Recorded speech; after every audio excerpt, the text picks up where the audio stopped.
할렐루야. 아멘. 우리 주님의 부활에 사는 소망이 우리와 함께 하시기를 간절히 바랍니다. 아멘. 오늘 부활주일을 맞이해서 이렇게 다시 함께 예배할 수 있게 되어서 너무나 기쁘고 감사합니다. 매일 반복되는 삶이 우리에게 새롭게 주시는 하나님의 은혜인 것을 기억하면서 기쁘고 또 감사함으로 살아가는 저와 여러분 다 되시기를 간절히 바랍니다. 네, 저는 오늘 예수님의 부활이 우리에게 알게 하시는 것이란 제목으로 함께 좀 짧게 말씀을 나누고자 합니다.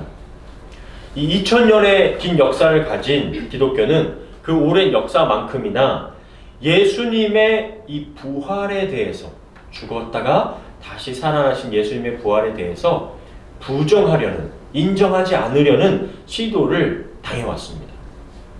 예수님은 십자가에 달려 죽으신 뒤에 부활하실 것을 계속 수차례 말씀하셨기 때문에 종교 지도자들과 정치인들조차 알고 있을 정도였습니다. 그래서 예수님의 시신을 두었던 무덤 문이 열렸을 때 종교 지도자들은 무덤을 지켰던 군인들에게 돈을 주면서 그들의 입을 막으려고 했었습니다. 마태복음 28장 11절부터 15절인데요. 여자들이 떠난 뒤 우리 예수님의 열린 무덤을 첫 번째로 봤던 사람들이 바로 예수님 주변에 있었던 여자들이었죠. 그 여자들이 떠난 뒤 경계병 중 몇 사람이 시내에 들어가 대제사장들에게 일어난 일을 다 보고하였다. 대제사장들은 장로들과 함께 모여 의논하고 군인들에게 많은 돈을 주면서 말하였다. 당신들은 예수의 제자들이 밤에 와서 우리가 잠든 사이에 시체를 훔쳐갔다고 말하시오. 거짓말을 하라는 거죠. 이 일이 총독의 귀에 들어가더라도 우리가 그들을 잘 달래서 당신들에게 걱정을 끼치지는 않겠소. 그래서 그들은 돈을 받고 시키는 대로 하였다. 그리하여 이 말이 오늘까지 유대인들 사이에 널리 퍼져 있다. 이렇게 거짓말을 했던 것도 유대인들 사이에 다 소문이 퍼지게 된 것입니다. 예수님의 시신이 없어진 것에 대해 이 종교 지도자들은 찾아보려고 하거나 하나님의 말씀에 어떻게 된 일이지 하고 알아보려고 하거나 예수님의 부활이 사실인지 아닌지에 좀 궁금해하는 모습은 없고 오직 그들의 자리와 기득권을 지키면서 진리에 가까워지려는 것을 포기하고 그저 종교만 지키려고 하는 그런 모습만 가득했습니다. 그런 면에서 오늘 이 마태복음 16장은 매우 의미 있는 내용을 담고 있는 장입니다. 혹시 마태복음이 몇 장으로 되어 있는지 아시나요? 마태복음 28장으로 되어 있죠. 그러면 오늘 읽었던 마태복음 16장은 마태복음의 어디쯤에 있는 거죠? 주가? 그렇죠. 중간에 있죠. 딱 중간입니다. 아주 절반이죠. 그렇죠? 과거에는 이 성경책이 지금 이런 모양으로 기록이 되어 있었던 게 아니었습니다. 여러분들 혹시 화장실에서 쓰고 계신 두루마리 휴지를 아시나요? 두루마리 휴지. 돌돌돌돌 말려 있죠? 그것처럼 이 옛날 성경책도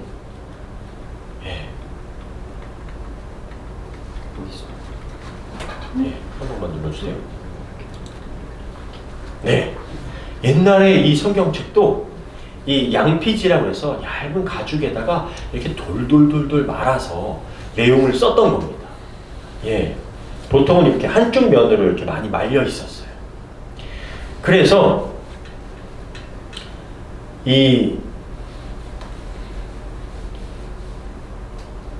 두루마리 책을 기록하는 형식이 가장 중요한 내용은 어디에 기록을 하냐면 바로 중간쯤에 기록을 하는 것이 이 당시의 대표적인 형식이었어요. 그런 형식을 가장 잘 가지고 있는 책이 바로 이 마태복음입니다. 그래서 마태복음의 가장 정중앙에 배치된 이 16장은 예수님에 대해 그리고 예수님께서 어떤 일을 하신 것인지에 대해서 그 핵심을 잘 담고 있는 거예요. 오늘 우리가 읽은 본문은 그 당시 바리새인들과 사두개인들, 종교 지도자들이 예수님께 찾아와서 하늘로부터 오는 표적을 예수님 앞에 보여달라고 말합니다. 당신이 정말 예수님이 하나님의 아들이야? 그렇다면 하늘로부터 오는 표적을, 기적을 우리에게 보여주시오 라고 말한 거예요. 이 말뜻은 당신이 정말 하나님의 아들인지 구세주인지 메시아인지 그거를 나타내 보이라는 거죠. 그런데 이미 이 앞의 장들을 보면요, 예수님께서는 이미 5,000명을 먹이셨고 또 4,000명을 먹이셨고 중풍병자, 손 마른 사람, 소경된 사람, 심지어 죽은 사람까지도 살리는 표적을 이미 충분히 쫙 보여주셨어요. 무엇을 더 보여줄 것도 증명할 것도 없는데 이들의 목적은 그저 예수님을 시험하고 해치고 음해하고 죽이려고 하는 마음만 있을 뿐이지 예수님이 진짜 구원자인지 메시아인지 진지하게 알아보고자 믿어보고자 하는 마음은 정말 눈꼽만큼도 없었던 것입니다. 이런 모습은 늘 우리에게도 경각심을 주죠. 내가 믿고 싶은 대로 믿는 신앙은 예수님과는 정말 관계가 없을 수 있어요. 기독교의 신앙은 하나님의 아들을 믿는 믿음 안에서 내가 사는 것이지 내가 원하는 바를 이루어 달라고 계속 조르는 그런 기복의 종교가 아니라는 것을 우리가 늘 되새겨야 합니다. 하나님의 뜻대로 순종하며 사는 것이 기독교이지 내 뜻대로 하고 싶어요 라고 하나님 앞에 얘기하는 것이 아니라는 거죠. 이런 종교 지도자들의 요청에 바로 오늘 예수님께서는 이렇게 말씀하셨던 겁니다. 아침에 하늘이 붉고 흐리면 날씨가 좋지 않겠다고 말한다. 이렇게 날씨는 분별할 줄 알면서 시대의 징조는 왜 분별하지 못하느냐. 악하고 음란한 세대가 기적을 요구하나. 너희들은 기적만을 요구하나. 나는 너희에게 보여줄 게 뭐냐? 요나의 기적밖에는 보여줄 것이 없다. 그리고서 예수님은 그들을 떠나가 버리셨다.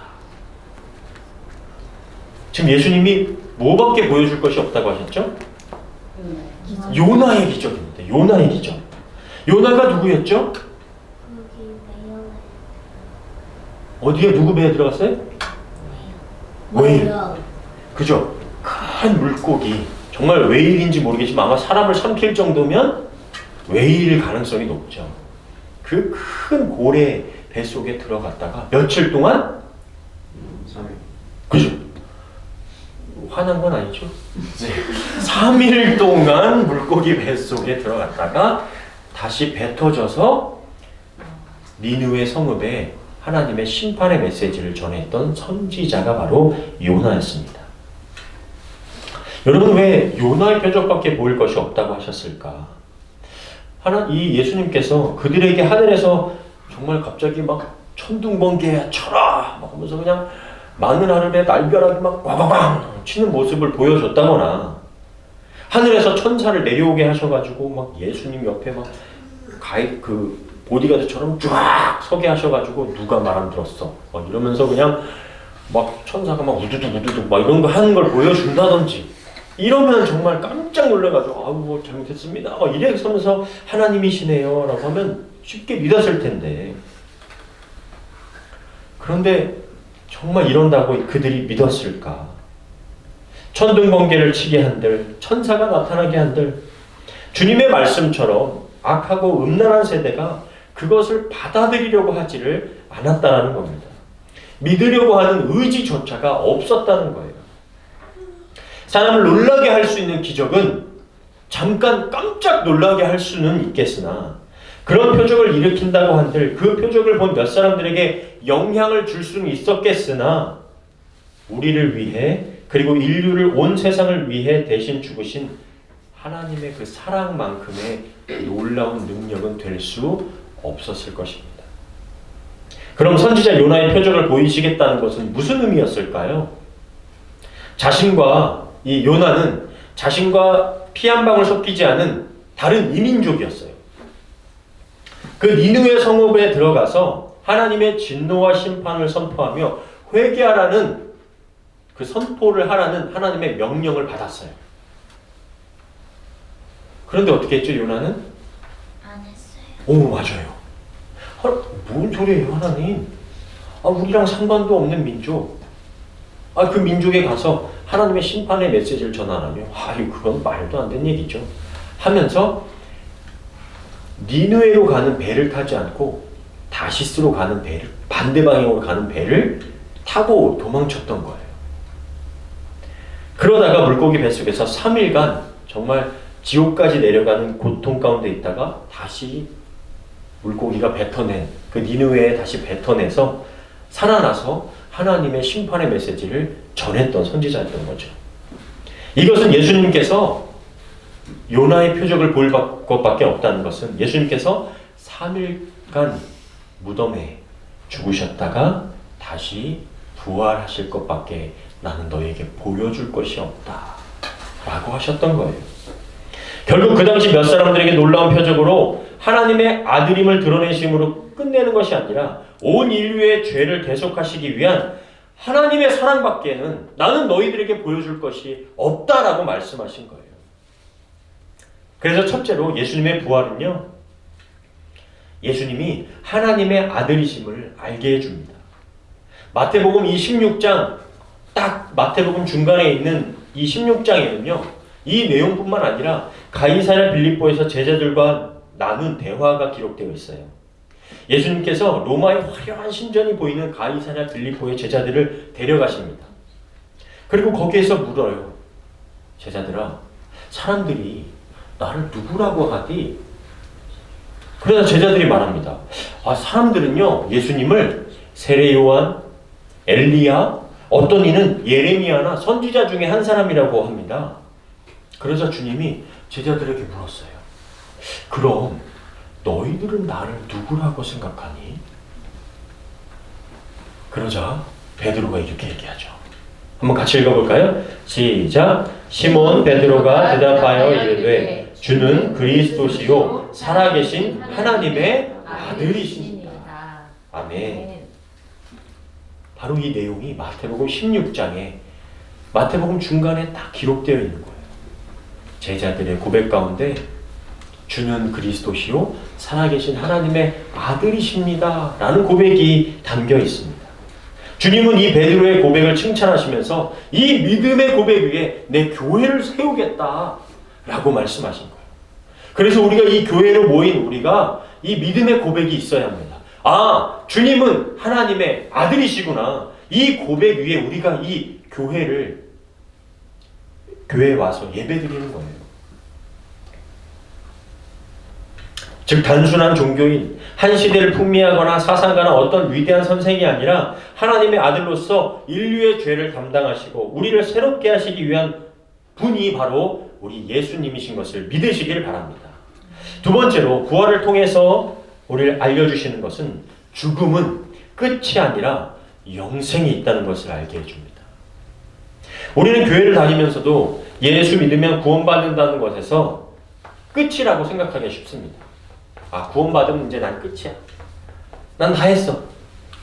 그러나 구원은요, 이 땅에서 우리가 잘 살았다라는 certification, 수료증을 받는 게 아니에요. 그 수료증을 받으면 그것으로 끝나는 게 아니에요.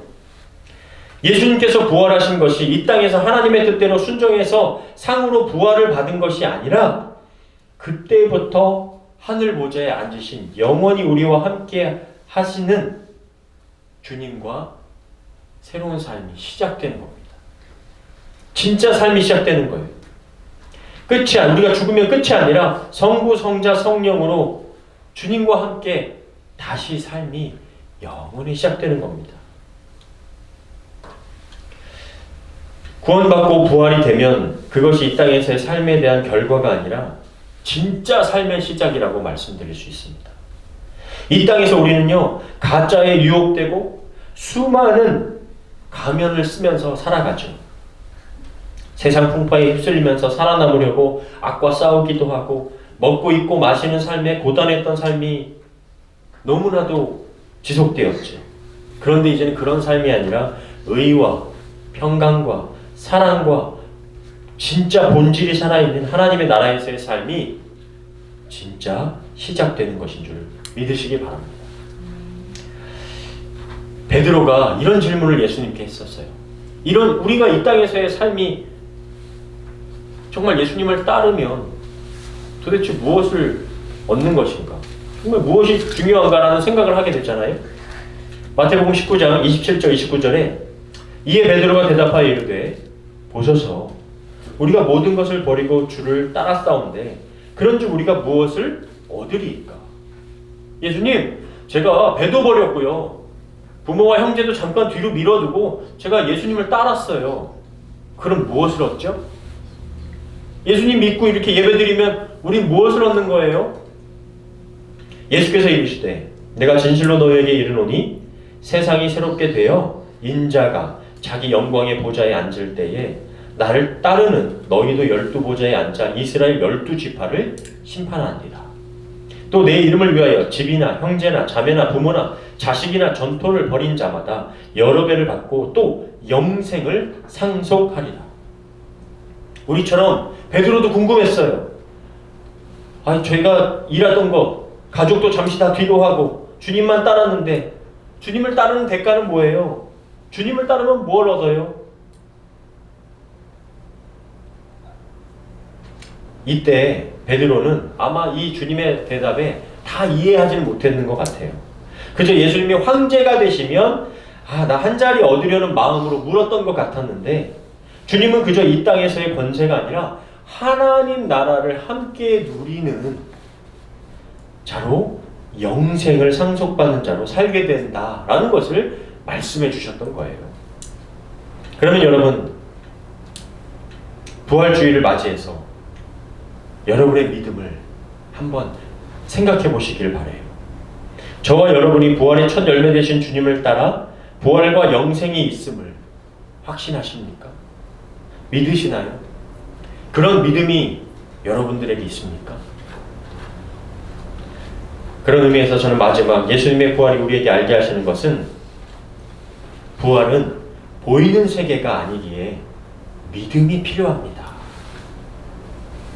우리가 너무나 잘 아시는 말씀이죠. 히브리서 11장 1절 한번 같이 읽겠습니다. 시작. 믿음은 바라는 것들의 실상이요 보이지 않는 것들의 증거니. 아멘. 부활을 경험하고 다시 돌아온 사람은요 예수님밖에 없어요. 뭐 사고가 나서 혼수 상태가 되거나 무슨 코마 상태, 식물인간에서 깨어난 사람은 있을지 모르나 죽었다가 살아나서 다시 돌아온 사람은 예수님밖에 없죠. 그래서 부활은 반드시 그와 같은 일이 일어날 것에 대한 믿음이 있어야 믿을 수 있는 거예요. 부활과 영생은 보이지가 않습니다. 우리가 잡을 수 있는 게 아니에요. 누가 경험해보고 말해줄 수도 없습니다. 그래서 믿음이 있어야 돼요. 이건 믿음의 눈으로만 보이기 때문입니다.